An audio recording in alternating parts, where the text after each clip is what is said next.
To begin to explain this complex and messy image that you see behind me, we're first going to focus in on the child in the middle. Let's call her Emily, and she was born at 15 weeks premature. Her prematurity has affected many of her organ systems, requiring multiple individuals across multiple services and sectors to help manage her medical, educational, and social needs.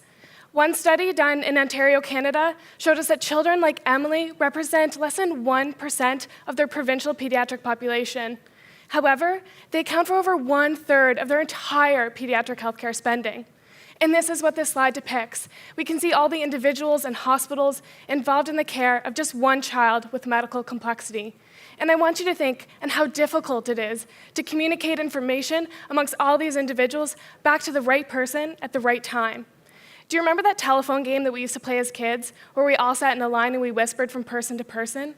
Well, most of the time, words within that sentence were completely lost or completely changed.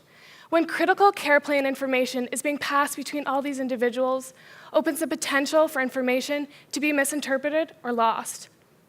But more importantly, is how are we ensuring that this information is being communicated back to children and parents?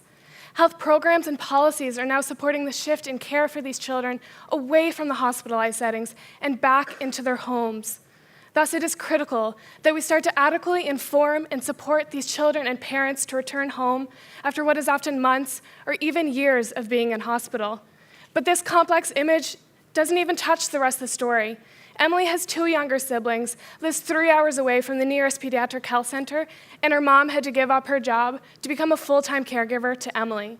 So, to capture this whole picture, my PhD thesis will occur in 2 phases. The first phase is I'll be using health administrative data to find out just how many children live here in the Maritime provinces with medical complexities. Second is I want to build case studies exploring the experiences of these children transitioning from the IWK Health Center back into their home communities. I will be talking to parents both before and after discharge to gain a greater understanding into their stories, their experiences, and their challenges that they face each and every day. I will also be talking to their healthcare providers, both at the IWK and in their home communities, to get a better understanding to any barriers and enablers to transitioning this vulnerable population back home. And to affect change in the healthcare system, I will be working closely with decision makers at the IWK Health Center to ensure that these results will have a direct impact on patients like Emily and their families.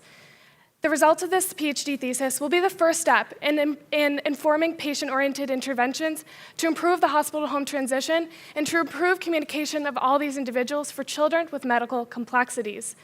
And it's with these results, and with patients like Emily at the forefront driving my dedication for this work, that I hope to ultimately improve the healthcare experiences of children with medical complexities. Thank you.